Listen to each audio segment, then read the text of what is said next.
Hello friends, how are you? Welcome to our YouTube channel Dhyan Commerce, the key of success. Please like, subscribe, share and press bell icon for notifications. Thank you.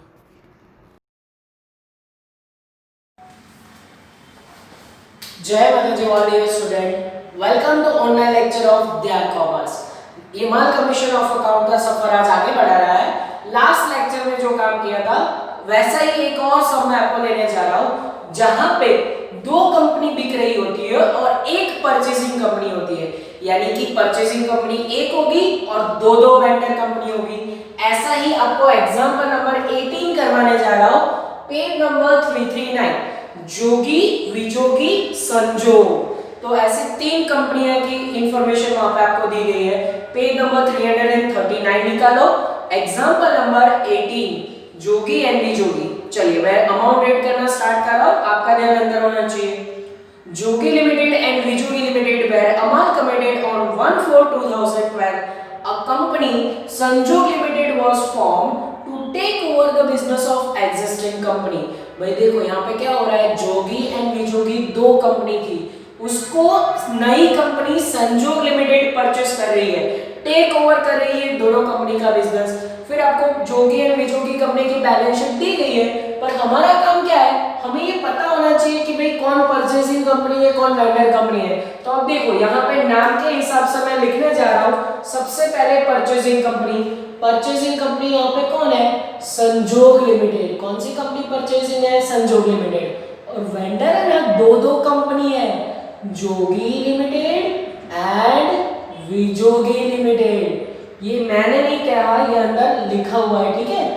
ये आपको अंदर मिल जाएगा कि दो दो company की information है और संजोग कंपनी नई कंपनी है। इसका मतलब ये होता है कि जो संजोग कंपनी है ना, वो हम बन जाएंगे। हम कौन है, परचेजिंग कंपनी, हम संजोग कंपनी है और हम दो दो कंपनी को पेमेंट करेंगे।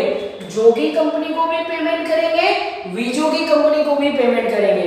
उनके इक्विटी, प्रेफरेंस एंड डिबेंचर होल्डरों को पेमेंट किया जाएगा। तो आपको दो चीज से वो लोग आंसर मांगता है, amalgamation in nature of merger, amalgamation in nature of purchase. अब पीछे पेज टर्न करके देखो, लास्ट में आंसर क्या मांगा है, तो देखो मैं रीड कर रहा हूं। You are required to prepare balance sheet of Sanjog Company Limited as on 1/4/2012 after amalgamation have been carried out on the basis of two assumptions। और वो नीचे आपको दिया गया है, amalgamation in nature of merger and nature of purchase। देखो तो आपको क्या करना है, संजोग लिमिटेड की बुक में बैलेंस शीट बनानी है आफ्टर अमालगमेशन। संजोग यानी कि परचेजिंग कंपनी, यानी कि हम खुद। तो यहाँ पे सबसे पहले हम काम करेंगे amalgamation in nature of merger से हम स्टार्ट करेंगे। परचेजिंग कंपनी का नाम लिख दिया संजोग, वेंडर कंपनी का नाम लिख दिया। अब नेचर ऑफ मर्जर के लिए याद करो, पहले तीन स्टेप कौन से हैं, calculation of purchase price, second step debenture की नई वैल्यू और तीसरा स्टेप जीआर का वैल्यू, फिर हमारा बैलेंस शीट बनेगा। चलिए तो कैलकुलेशन ऑफ परचेज प्राइस मुझे स्टार्ट करनी है, क्योंकि दो दो कंपनी है। तो यहाँ पे देखो particular J for Jogi, Jogi company की परचेज प्राइस आएगी, पर्टिकुलर विजोगी कंपनी की परचेज प्राइस आएगी, ठीक है। तो स्टार्ट करें परचेज प्राइस गिनना।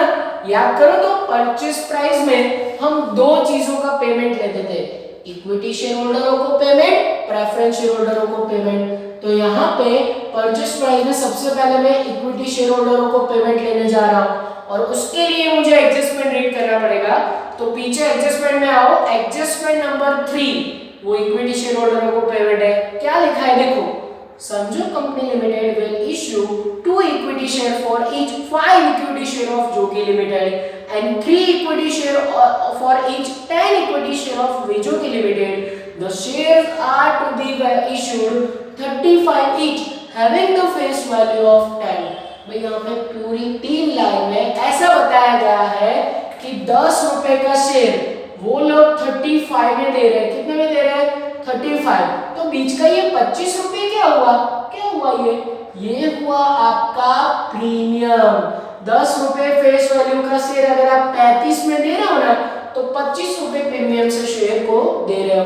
अब क्वेश्चन ये हो रहा है कि उन्होंने नंबर ऑफ शेयर नहीं दिए, तो हम काम कैसे करेंगे, उसके लिए आपका बॉडी फिक्स होना चाहिए। और बोर्ड पे ध्यान, देखो जोगी कंपनी के लिए उन्होंने ये बताया है कि they will issue 2 equity share. कितने देंगे? 2 देंगे। कितने के बदले में? 5 के बदले में। They will issue 2 share for each 5, यानी 5 के बदले में 2, 5 के बदले में 2। तो टोटल नंबर ऑफ शेयर कितने हैं जोगी कंपनी के पास? उसके लिए आप बैलेंस शीट में जाओ। आगे मुझे बैलेंस शीट में से इक्विटी शेयर कैपिटल जोगी कंपनी का दिख रहा है 8,50,000। एक शेयर की प्राइस 10 है, ये डिवाइड करो तो 85,000 यहाँ पे वैल्यू आएगा, राइट? तो 85,000 पे हाउ मच? ये 85 कहां से आया? नंबर ऑफ शेयर्स है ये, राइट? तो 5 पे 2, तो 85 पे हाउ मच? ये हाउ मच करोगे तो आपको एक आंसर मिलेगा, और जो आंसर आएगा आई थिंक 32,000, राइट? तो यहाँ पे 32,000 इसका आंसर आएगा। मैं यहाँ पे लिख रहा हूँ 32,000। सबसे पहले उसको फेस वैल्यू से मल्टीप्लाई करेंगे, यानी कि मल्टीप्लाई बाय 10। और दूसरा काम क्या करेंगे? और इसके साथ साथ प्रीमियम भी है, तो सिक्योरिटी प्रीमियम अलग से दिखाया जाएगा इस तरीके से, जैसा काम हमने लास्ट सम में किया था। तो ये इक्विटी शेयर आ गया है, और सेम ये 3200 शेयर पे, ओके 3200 शेयर है, ठीक है? चेक कर लेते हैं हम आंसर में। यस 3200 है, तो 3200 शेयर पे प्रीमियम कितना दोगे? 25 रुपए प्रीमियम दोगे। चलो करें मल्टीप्लाई। 3200 into 10 I think 3,20,000। फिर इसके बाद 3200 इंटू 25 करना पड़ेगा, जो मैं कैलकुलेटर में कर रहा हूँ। ओके 3200 इंटू 25, और वो आंसर आएगा 80,000, ठीक है? इस तरीके से हमने नंबर ऑफ शेयर दे दिए। अब मैं ऊपर वाला भी चेक कर लेता हूँ कि हमारा आंसर सही है या गलत। हाँ एकदम प्रॉपर लिखा हुआ है। 85,000 into 2 divide by 5, 34,000 I think ये आएगा। यस नंबर ऑफ शेयर्स में मेरी गलती है, यहाँ पे चेंज करना पड़ेगा। 34,000 है। कितना आ रहा है? 34,000, ठीक है? और ये आप चेक करोगे 34,000 के हिसाब से मुझे दोबारा टोटल करना पड़ेगा। मेरी मिस्टेक थी जो मुझे यहाँ पे पता चल गई। 34,000 इंटू 25, यहाँ पे 8,50,000 आएगा, और यहाँ पे वैल्यू आएगा 34,000 इंटू 10। यस तो वो वैल्यू आएगा 3,40,000, ठीक है? यहाँ पे जो प्रिंटिंग मिस्टेक थी मैंने चेंज किया। 5 पे इतना, तो 85 पे हाउ मच, ठीक है? और ये वैल्यू भी मैं मैच कर लेता हूँ, मेरे पास जो आंसर है उसमें मैच हो रही है। चलो अब सेम काम विजुगी कंपनी के लिए भी करना है। सबसे पहले उसके इक्विटी शेयर की वैल्यू मुझे ढूंढनी पड़ेगी, और इक्विटी शेयर के लिए आप थर्ड एडजस्टमेंट की दूसरी लाइन पे आओ, वहां पे कुछ बताया है। And 3 equity shares for 10 equity shares of Vijugi limited. वो लोग कितने शेयर देंगे? 3 शेयर देंगे। कितने शेयर के बदले में? 10 शेयर के बदले में। तो टोटल नंबर ऑफ शेयर्स कितने हैं उनके पास? तो उसके लिए मुझे बैलेंस शीट में वापस जाना पड़ेगा। नंबर ऑफ शेयर्स तो नहीं दिए, पर 7,25,000 शेयर कैपिटल है, उसमें 10 रुपए का एक शेयर है। डिवाइड करोगे तो I think 72,500 number of shares आएंगे। तो 10 पे 3, तो 75,500 पे हाउ मच? ये जैसे हाउ मच करोगे 21,725 शेयर आएंगे, ठीक है? यहाँ पे फिगर बहुत ऑकवर्ड आ रही है शेयर्स की, फिर भी आपको ध्यान से लिख लेना है। मल्टीप्लाई बाय पहले क्या करेंगे? 10, और सीधा सिक्योरिटी प्रीमियम लिखेंगे इसके साथ। 21,750 के ऊपर प्रीमियम की वैल्यू कितनी है? 25 हो गए, टोटल 35। 10 प्लस 25, 10 प्लस 25, चलो इसको मल्टीप्लाई करें, 2,17,500 आएगा। और इसका टोटल मैं कर लेता हूँ। बहुत ही ऑकवर्ड फिगर है, क्लास में होते तो आप सब मुझे टोटल करवाते, यहाँ पे ये काम मैं खुद कर रहा हूँ। 5,43,750। अब बाद में चेक करेंगे कि हमारा आंसर सही है या गलत। चलिए अब आगे बढ़े। नेक्स्ट पेमेंट किसको करेंगे? परचेस प्राइस में। ये आ गया इक्विटी शेयर होल्डरों को, तो नेक्स्ट पेमेंट आएगा प्रेफरेंस शेयर होल्डरों को। तो उसके लिए मुझे एडजस्टमेंट नंबर 2 में जाना पड़ेगा। Second adjustment, preference share holder of 2 companies are issued equivalent number of preference share 50% shares of Sanjog Limited at a price of 25 per share, face value is 100। अब देखो फिर से उन्होंने ऐसा कहा है कि जो फेस वैल्यू 100 का है वो प्रेफरेंस शेयर उन्होंने कितने में दिया? 125 में दिया। तो 25 रुपए क्या हो गए भाई? 25 रुपए हो गए हमारे प्रीमियम। तो फिर से एक बार ऐसे 2 टुकड़े करने पड़ेंगे, प्रेफरेंस शेयर और साथ ही साथ सिक्योरिटी प्रीमियम। प्रेफरेंस शेयर और साथ ही साथ सिक्योरिटी प्रीमियम। पर नंबर ऑफ शेयर हमें ढूंढने पड़ेंगे, तो चेक करो उनके बैलेंस शीट में प्रेफरेंस शेयर कितने हैं। तो मुझे जोगी कंपनी के, पहली कंपनी के 3,20,000 प्रेफरेंस शेयर कैपिटल दिखी। एक शेयर का वैल्यू है 100, तो इसको 100 से डिवाइड करो तो 3200 आएगा, राइट। नंबर ऑफ शेयर देखो मुझे मिल गए, multiply by 100 and 3200 multiply by 25। ये 25 क्यों लिया? 125 से शेयर दिया है, फेस वैल्यू लो कैपिटल में, प्रीमियम अलग से दिखाओ। कोई बोलेगा सर ये प्रीमियम अलग से क्यों ले रहे हो? तो जब आप बैलेंस शीट बनाते हो ना, तो उसमें रिजर्व्स एंड सरप्लस में सिक्योरिटी प्रीमियम अलग से दिखाना पड़ता है, इसीलिए प्रीमियम यहाँ अलग करना जरूरी है।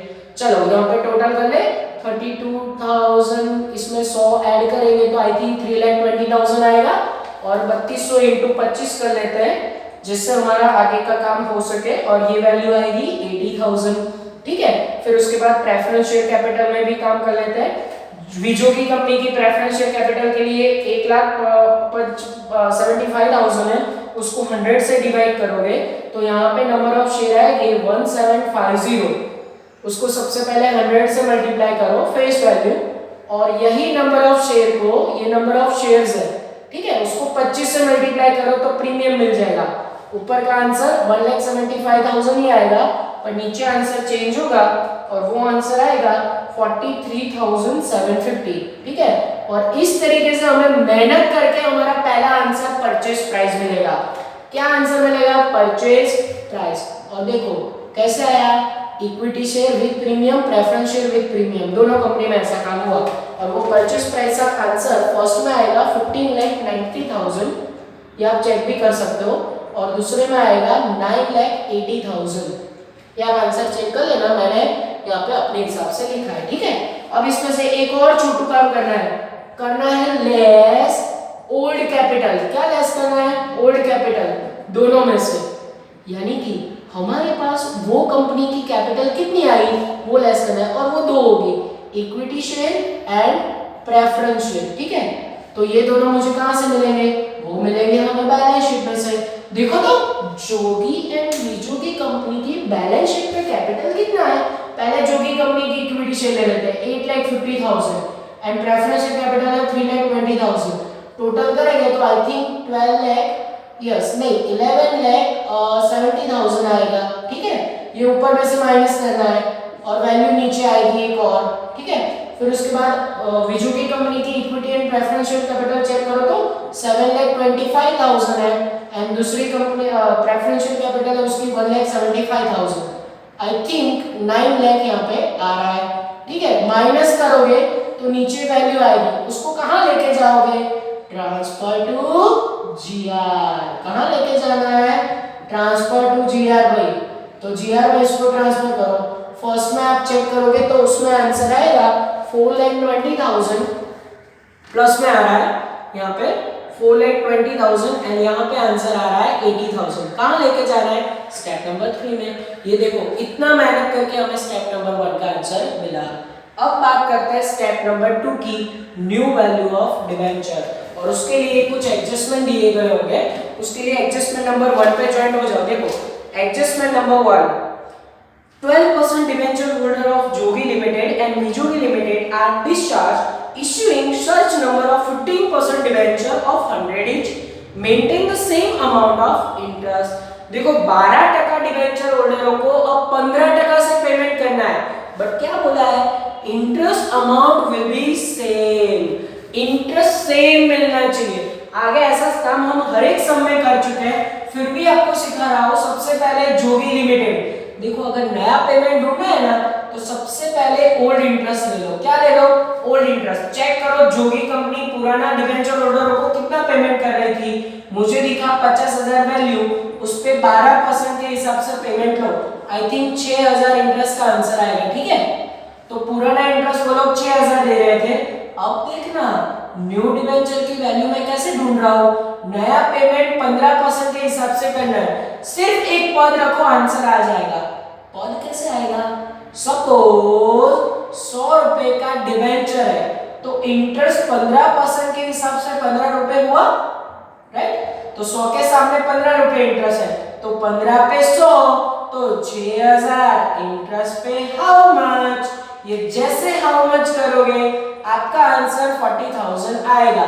ये आएगा न्यू डिबेंचर का वैल्यू।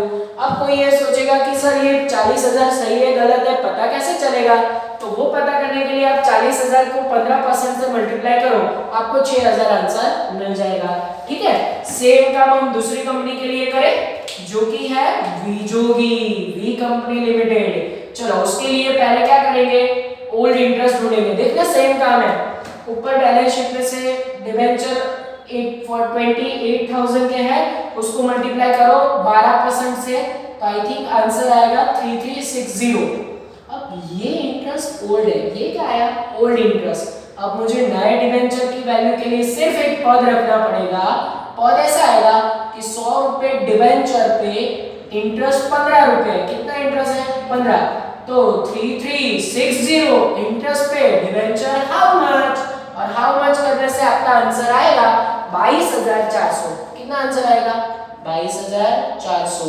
ये क्या मिला मुझे न्यू डिबेंचर। अब सीधा चेक करो 22,400 इंटू 15% करो, ये इंटरेस्ट आएगा। ये लोग ये बोल रहे हैं कि 12% हो या 15%, इंटरेस्ट की वैल्यू बदलनी चाहिए, नहीं तो नया पेमेंट मिल गया। ठीक है, ये दोनों स्टेप होने के बाद अब जाते हैं स्टेप नंबर 3 की तरफ।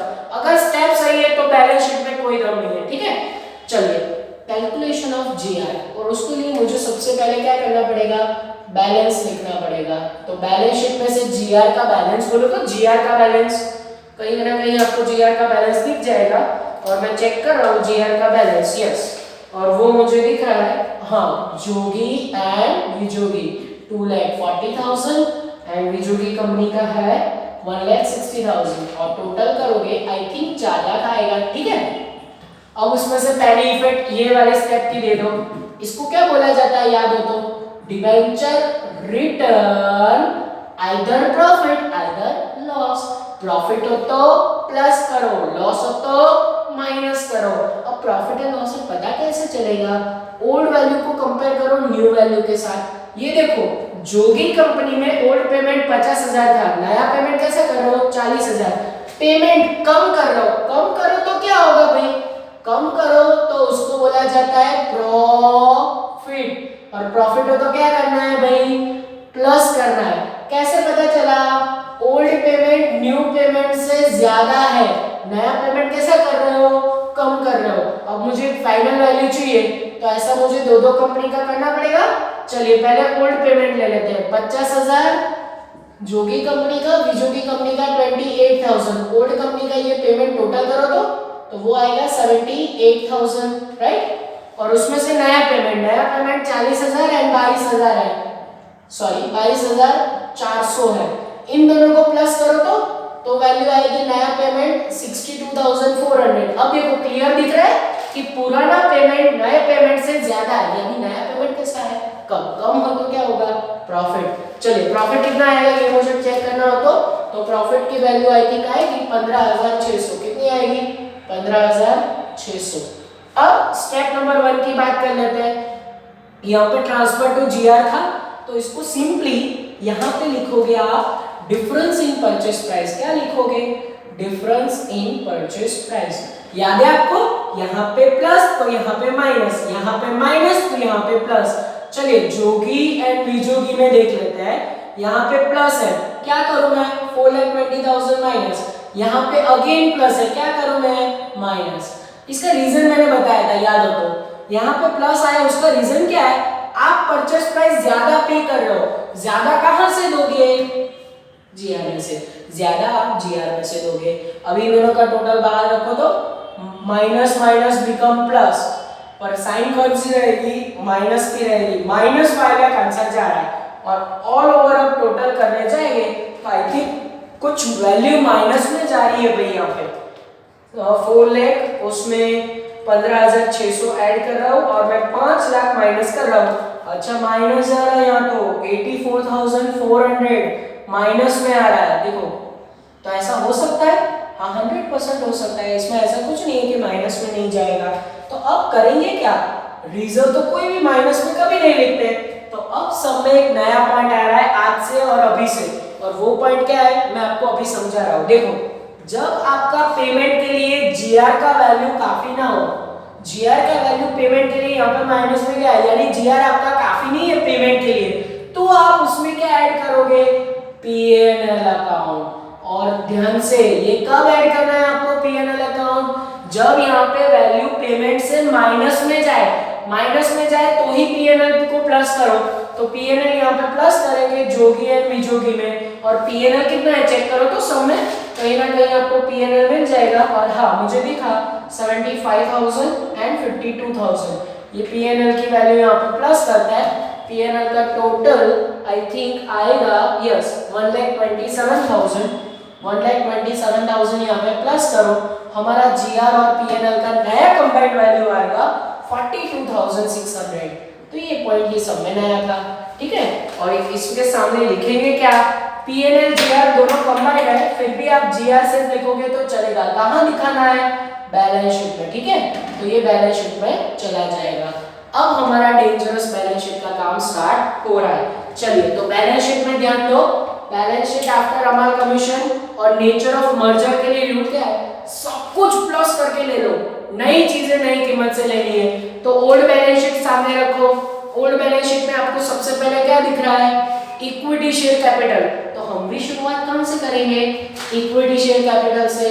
ये लिखा मैंने इक्विटी शेयर कैपिटल जोगी विजोगी, और इक्विटी शेयर कैपिटल कहां है, ये देखो यहाँ पे 3,40,000 2,17,500, ये लिखा 3,40,000 और 2,17,500। फिर उसके बाद सेकंड प्रेफरेंस आएगा प्रेफरेंस शेयर, ये देखो यहाँ पे है दोनों कंपनी का प्रेफरेंस शेयर, लिखूं मैं यहाँ पे प्रेफरेंस शेयर जोगी विजोगी, जोगी कंपनी का है 3,20,000 एंड विजोगी कंपनी का है 1,75,000। टोटल हम अभी बाद में कर लेंगे। अब बात करते हैं सिक्योरिटी प्रीमियम। जैसे रिजर्व्स एंड सरप्लस की बारी आए सबसे पहले आप क्या लिखो, सिक्योरिटी प्रीमियम, अदरवाइज वो आप भूल जाओगे। ये लिखा मैंने सिक्योरिटी प्रीमियम, और वो भी दो कंपनी का जोगी विजोगी। अब यहाँ पे देखो, यहाँ पे दो प्रीमियम है, 8,50,000 एंड 80,000, तो दोनों को मुझे प्लस करके लेना पड़ेगा, और वो टोटल अभी मैं कर रहा हूँ 8,50,000 एंड 80,000, दो प्रीमियम है, तो आंसर आएगा 9,30,000, ठीक है। और विजोगी कंपनी का प्रीमियम 5,43,050 एंड 43,550। चलो इन दोनों का भी टोटल कर ले, यस, और वो टोटल आई थिंक आएगा 5,87,500। अब टोटल भी कर ले, इतना काम हमने किया है तो, और टोटल यहाँ पे बाहर जाएगा 15,17,500, ठीक है। और इन दोनों का भी टोटल कर लेते हैं तो बाद में हमें टोटल में आसानी हो। और वो टोटल यहाँ पे आ रहा है 4,95,000। आप अगर मेरी टोटल में कोई मिस्टेक हो तो चेक कर सकते हो, अदरवाइज मैं टोटल अपने आप कर रहा हूँ, शायद तक कोई मिस्टेक नहीं होगी। 5,57,500, ठीक है। चलो इक्विटी आ गया, प्रेफरेंस आ गया, सिक्योरिटी प्रीमियम आ गया। अब पुरानी बैलेंस शीट में आपको क्या दिख रहा है, तो मुझे दिखा है रीवैल्यूएशन रिजर्व, फिर है जीआर, तो ये लिखा मैंने रीवैल्यूएशन रिजर्व। अब देखो अगर आपको काम आसान करना है ना तो सीधा आप दोनों कंपनी का प्लस करके ले लो, रीवैल्यूएशन रिजर्व डायरेक्ट ले लो। कैसे, जोगी प्लस विजोगी, टोटल डायरेक्ट करो तो रीवैल्यूएशन रिजर्व 1,25,000 है प्लस 80,000। देखो मैं डायरेक्ट टोटल कर रहा हूँ, 1,25,000 प्लस 80,000, टोटल आ रहा है 2,05,000। सेम मुझे अब जीआर दिख रहा है, पर जीआर अंदर वाला नहीं लेंगे। कौन सा जीआर लेंगे, नया जीआर जो हमें मिला है स्टेप नंबर 3 में, कितना है 42,600 स्टार रेटिंग, ये वाला जीआर लेना है। चलो जीआर के बाद मुझे दिखा इन्वेस्टमेंट अलाउंस रिजर्व, और इन्वेस्टमेंट अलाउंस रिजर्व वहां पे दो कंपनी के हैं, जोगी विजोगी।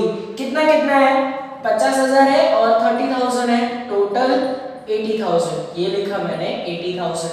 फिर कौन सा रिजर्व दिया है, अच्छा अंदर लिया है पीएनएल, पर क्या मैं पीएनएल को कंसीडर करूं, बिल्कुल नहीं। पीएनएल को यहाँ पे कंसीडर क्यों नहीं करेंगे, देखो यहाँ पे ना पीएनएल ऑलरेडी आ चुका है, तो पीएनएल अब नहीं आएगा, जीआर में ऑलरेडी पीएनएल प्लस हो चुका है, ठीक है, तो नया पीएनएल अब नहीं दिखाएंगे। और क्या दिख रहा है वहां पे, debenture, public deposit, creditor, bills payable, debenture और पब्लिक डिपॉजिट कहाँ आएगा? Non current liability. ये लिखा मैंने डिबेंचर और ये लिखा पब्लिक डिपॉजिट। चलो जोगी विजोगी, डिबेंचर की नई वैल्यू लिखनी पड़ेगी। हाँ 100%। कौन सी वैल्यू लिखोगे? New value.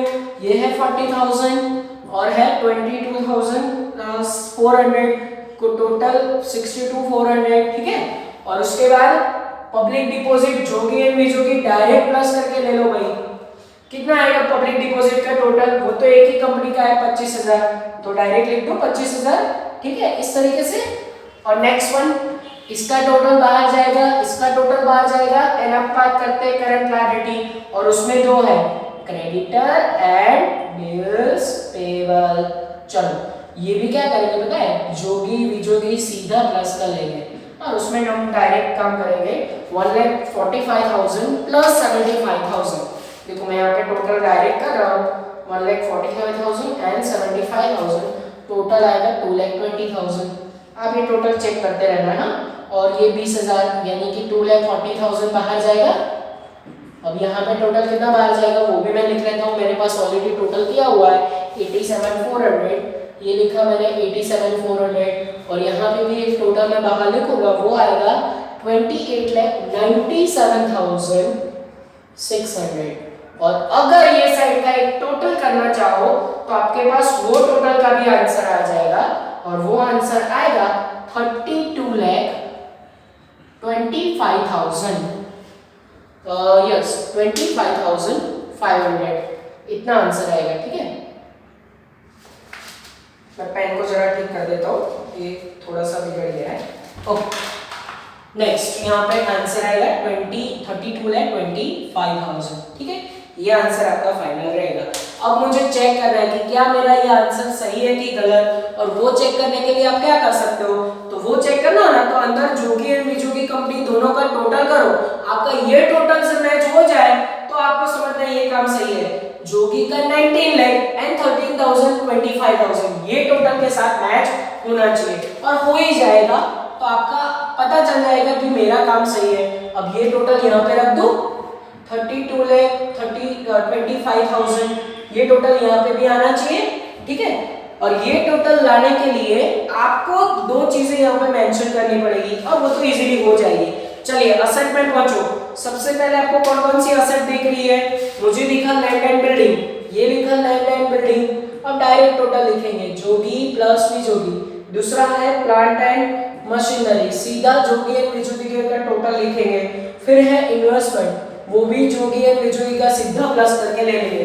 और मेरे पास क्योंकि आंसर लिखा हुआ है मैं डायरेक्ट लिख रहा हूँ 7,35,000, यहाँ पे आएगा जोगी एंड विजोगी जी का प्लस, एंड इसका आएगा 5,75,000, ठीक है। ये टोटल आप चेक कर सकते हो, यही टोटल आएगा। यस यहाँ पे 35,000 है, ओके। और इन्वेस्टमेंट का जोगी एंड विजोगी का टोटल आएगा 1,25,000, ठीक है। अब बात करते हैं नॉन करंट असेट की, सॉरी करंट असेट की, और उसमें बाकी की तीनों असेट हमारे लिए करंट है। नहीं तीन नहीं, चार है। देखो कौन कौन सी है? सबसे पहले स्टॉक है, फिर उसके बाद डेटर है, फिर उसके बाद बीआर है, फिर उसके बाद कैश एंड बैंक है, ठीक है। और ये भी कौन सी कंपनी का लोगे? Jogi plus Vijogi, Jogi plus Vijogi, Jogi plus Vijogi and Jogi plus Vijogi. और इसके आंसर भी मेरे पास रेडीमेड है, मैं डायरेक्ट लिख रहा हूँ 5,94,000। आप अगर क्लास में होते तो मेरी बहुत सारी हेल्प होती, पर अभी ये काम मैं अपने आप कर रहा हूँ। 5,75,000 आप ये टोटल चेक कर सकते हो। और उसके बाद बीआर का वैल्यू आएगा 25,000, एंड ये तो एक ही कंपनी का है बीआर का, आप चेक करना।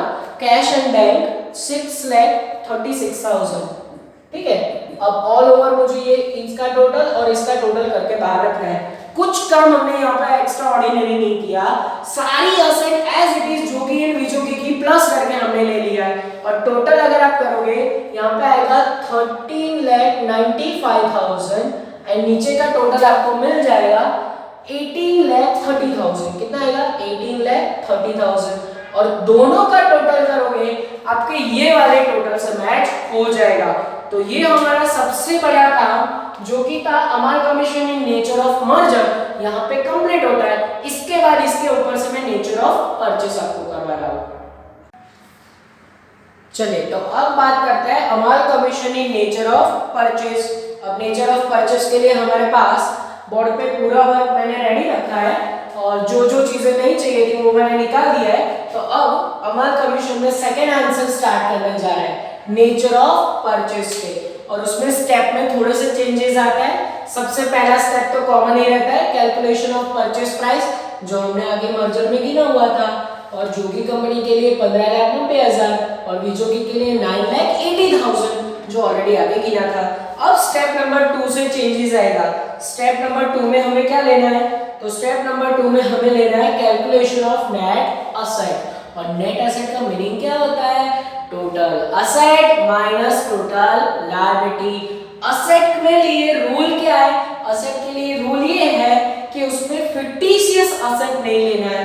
तो चेक करो जोगी एंड विजोगी कंपनी की जो हम असेट ले रहे हैं, ये सब नंबर 18 में, उसमें है land and building, plant machinery, investment, stock, debtor, DR, cash and bank. इसमें से एक भी फिक्टिशियस असेट नहीं है। तो मतलब कि हम सारी असेट टेक ओवर करेंगे। तो उसमें सारी असेट का मैंने सिर्फ नाम लिखा है, अब मैं डायरेक्ट टोटल लिखूं तो चल जाएगा, राइट। आप इंटेलिजेंट स्टूडेंट हो, डायरेक्ट सारी असेट का सीधा टोटल ले रहा हूं। यहाँ पे ले रहा हूं 90 लाख और बाजू की कॉलम में है विजोगी के लिए 13,25,000। आपको एग्जाम में ऐसा शॉर्टकट यूज नहीं करना है, आप सारी असेट की वैल्यू लिखोगे। अब उसमें से माइनस करना है टोटल लायबिलिटी। पर लायबिलिटी के लिए रूल क्या है, नेट असेट में आपने आगे गुडविल में पढ़ा हुआ है, owners capital, reserves and surplus लिए जाते नहीं है। तो क्या लिया जाता है, इंटेलिजेंट स्टूडेंट सीधा ये याद रखता है non current liability and current liability take over होता है। तो उसमें चार आ रही है, देखो debenture, public deposit, debenture, public deposit, creditor, bills payable, creditor, bills payable. तो इसको टेक ओवर करें। Debenture Jogi and Vijogi company की नई वैल्यू आपको सामने मिल जाएगी 40,000 एंड 22,400। चलिए पब्लिक डिपॉजिट के अंदर से वैल्यू लिखे, सिर्फ जोगी कंपनी में 25,000। फिर बात आ रही है डी क्रेडिटर की, वो है जोगी कंपनी में 1,45,000 एंड विजोगी में 75,000। बिल्स पेबल ओनली जोगी कंपनी में 20,000। तो अब ए में से डी को माइनस करो, ये देखो नेट असेट का आंसर भी मिल जाएगा और वो आंसर आपके लिए आएगा 16,70,000। यहाँ पे कितना आएगा 16,70,000। और दूसरे में आंसर कितना आएगा, तो उसमें आंसर आएगा 12,27,600। ठीक है, ये आंसर आएगा, आप आंसर चेक कर सकते हो। तो ये देखो नेचर ऑफ परचेज में देखते ही देखते दो स्टेप तो खत्म हो गए। अब हमारा तीसरा छोटू step, either capital reserve either goodwill. Capital reserve कब कहलाएगा, जब आपका नेट असेट परचेज प्राइस से ज्यादा हो। चेक करो तो ऐसा है, ये देखो 16,17,000, यहाँ पे 15,90,000, यानी कि ये ज्यादा है। 12,27,600, 9,80,000 ये ज्यादा है। तो इसका मतलब यही सिचुएशन हो रही है, नेट असेट परचेज प्राइस से ज्यादा है। परचेज प्राइस कैसा है, कम, पेमेंट कम करो तो वो क्या है, कैपिटल रिजर्व, यानी कि ये वाले सब में भी गुडविल नहीं है। शायद तक नेक्स्ट सब में गुडविल आ जाएगी। अभी के लिए net asset minus purchase price. चलो ऐसा काम जोगी एंड विजोगी दोनों के लिए करेंगे। जोगी कंपनी में नेट असेट है 16,70,000 और उसकी परचेज प्राइस है 15,90,000 और टोटल बाहर यहाँ पे नई वैल्यू आएगी। विजोगी कंपनी में 12,27,600 है और उसमें से उसका परचेज प्राइस है 9,80,000। इन दोनों का डिफरेंस निकालो तो, और डिफरेंस निकालोगे तो आंसर आएगा आई थिंक 80,000, यहाँ पे 80,000 आएंगे। और नीचे विजोगी कंपनी में आंसर आएगा 2,47,600, 247,600। और कुल मिला के इन दोनों का टोटल करोगे तो वो आएगा 3,27,600। ये मेरे पास आंसर गिना हुआ है तो वहां से मैं कॉपी कर रहा हूँ। ये क्या है, कैपिटल रिजर्व। कहाँ लेके जाओगे, बैलेंस शीट में। ठीक है, तो ये देखो नेचर ऑफ परचेज में 3 स्टेप आराम से हो गए। पर अगर सीधा आपको एक ही नेचर से सब मांगा हो, जैसे कि नेचर ऑफ परचेज से ही आंसर मांगा हो, तो आपको सिर्फ ये काम बहुत ही लेंथी लगेगा, क्योंकि आगे हमने मर्जर किया ना, इसीलिए ये काम बहुत इजी लग रहा है। ठीक है, चलो अब बैलेंस शीट पे जाते हैं हम। इन द बुक्स ऑफ संजो कंपनी बैलेंस शीट आफ्टर अमाल कमीशन। नेचर ऑफ परचेज के लिए बैलेंस शीट का रूल क्या है, जोगी एंड विजोगी जो वेंडर कंपनी है उसकी वही चीजें लोगे जो हम टेक ओवर करके लेके जा रहे हैं। यानी ये 3 स्टेप में जो भी चीज आएगी वो यहाँ पे दिखनी चाहिए, उसके अलावा कोई भी लेना नहीं है। तो अब देखो मैंने पुरानी सारी बैलेंस शीट सामने रखी है, उसमें कहाँ चेंजेस आएंगे। सबसे पहले मेरा ध्यान जा रहा है equity share and preference share capital में। ये जो वैल्यू है जोगी विजोगी की, वो यहाँ पे हमने परचेस प्राइस में कंसीडर किया था। हाँ वो परचेस प्राइस में है, ये 15 लाख एंड 9,80,000 इसमें ये दोनों वैल्यू है। तो फिर यहाँ पे कोई चेंज नहीं, देखो ये टिक मार्क किया एज इट इज ऐसे ही रहने दो। अब रिजर्व एंड सरप्लस में देखो सिक्योरिटी प्रीमियम, क्या परचेस प्राइस में प्रीमियम पेड हुआ था? हाँ वो भी हुआ था, उसको भी एज इट इज रखो। अब देखो चेंज कहाँ हो रहा है, रिजर्व्स एंड सरप्लस में रीवैल्यूएशन रिजर्व जीआर ये सब कुछ रखना नहीं है। कहीं पे भी रीवैल्यूएशन रिजर्व और जीआर का वैल्यू आया नहीं आया। तो ये देखो यहाँ पे चेंज, ये लोग हट रहे हैं, देखो मैं हटा रहा हूँ, रिजर्व गायब हो गए गायब। अच्छा ये रिजर्व को गायब क्यों नहीं किया? Investment allowance reserve adjustment number 4 को चेक करो, adjustment number 4 investment allowance reserve is to be maintain for more than 2 years. Investment allowance reserve को 2 साल तक आपको कंटिन्यू रखना है, मतलब ये रिजर्व को नहीं हटा सकते। स्टार रेटिंग क्यों नहीं हटाया? एडजस्टमेंट नंबर 4 में ऐसा कहा है, मैंने नहीं कहा, एडजस्टमेंट नंबर 4 ने कहा है। अब एक रिजर्व भूलना नहीं चाहिए, पुराने चले गए नया दोस्त ऐड हो गया। हाँ पुराने दोस्त चले जाए नया दोस्त ऐड किया, कैपिटल रिजर्व कहाँ से आया? स्टेप नंबर 3 में से आया। कितना वैल्यू है? 3,27,600। अब ये टोटल भी चेंज होगा, ठीक है। पर इसके बाद अगर हम देखने जाए तो debenture, public deposit, creditor, bills payable, ये सेम जोगी विजोगी के देखो तो यहाँ पे हमने टेक ओवर किए, यानी हमारी बुक में ये हम टेक ओवर कर रहे हैं, तो ये वैल्यू एज इट इज रहेगी, ऐसी की ऐसी ये वैल्यू रहेगी। और देखो एक और चीज बता देता हूँ, सारी एसेट हमने टेक ओवर किया, ये जितनी भी एसेट है सभी के सभी एसेट हमने टेक ओवर किया है, यानी ये वैल्यू भी एज इट इज रहेगा। अब सिर्फ टोटल करना है, और आपको पता है नेचर ऑफ परचेज में टोटल चेंज होगा, यहाँ पे कुछ मिसिंग आएगा, और उसके लिए मैं यहाँ पर नया टोटल लिखने जा रहा हूँ। सबसे पहला ये वाला टोटल, और मैंने ऑलरेडी किया हुआ है, इतनी चीजों का अगर आप टोटल करोगे तो वो आएगा 29,77,600, ये टोटल आएगा। इसमें ये दोनों को प्लस करोगे तो यहाँ पे नया टोटल आएगा, वो आएगा 33,05,000। आप ये टोटल चेक करना, 33,05,000 यहाँ पे टोटल आएगा। अब यही टोटल को मैं अगर यहाँ पे रखूं 33,05,000, तो यहाँ पे मिसिंग आएगा वैल्यू, और वो वैल्यू कितनी आएगी वो मुझे और आपको पहले से पता होगा। ये डिफरेंस इन दोनों वैल्यू में से यहाँ से माइनस करोगे तो यहाँ पे 80,000 वैल्यू मिसिंग आएगा। और वो वैल्यू मिसिंग क्यों आया? जोगी एंड विजोगी का जो 50,000 एंड 30,000 आपने इन्वेस्टमेंट अलाउंस रिजर्व जो रखा था ना, इसी का ये वैल्यू मिसिंग आएगा। और उसको कहाँ लेके जाओगे? उसको लेके जाओगे अमालगमेशन, थोड़ा सा फिर से लिखता हूँ, अमालगमेशन एडजस्टमेंट अकाउंट। कहाँ लेके जाओगे? Adjustment account. एक्चुअली ये फिक्टिशियस असेट की हेडिंग में दिखाया जाता है, नॉन करंट असेट में फिक्टिशियस असेट की हेडिंग में ये लोग चीज दिखाई जाती है। तो अब देखो ये टोटल में नेचर ऑफ परचेज में कितना वैल्यू मिसिंग है आपको पहले से पता होगा। तो इतना ये चैप्टर इजी है, जितना आप प्रैक्टिस करोगे आप ये चैप्टर में मास्टर बन जाओगे। ये चैप्टर भले लेंथी हो पर आपको ज्यादा परेशान बिल्कुल नहीं करेगा। तो इसके साथ होमवर्क में सम नंबर 17 दिया है, नील कमल नाम का सम, उसमें वर्टिकल बैलेंस शीट भी नए फॉर्मेट से दिया हुआ है। आप वो सम घर पे ट्राई करो और ये चैप्टर में आप अपना कॉन्फिडेंस गेन करो। नेक्स्ट लेक्चर में सफर को आगे बढ़ाएंगे, तब तक के लिए ऑल द बेस्ट, जय माता जी। Please like, subscribe, share and press bell icon for notifications.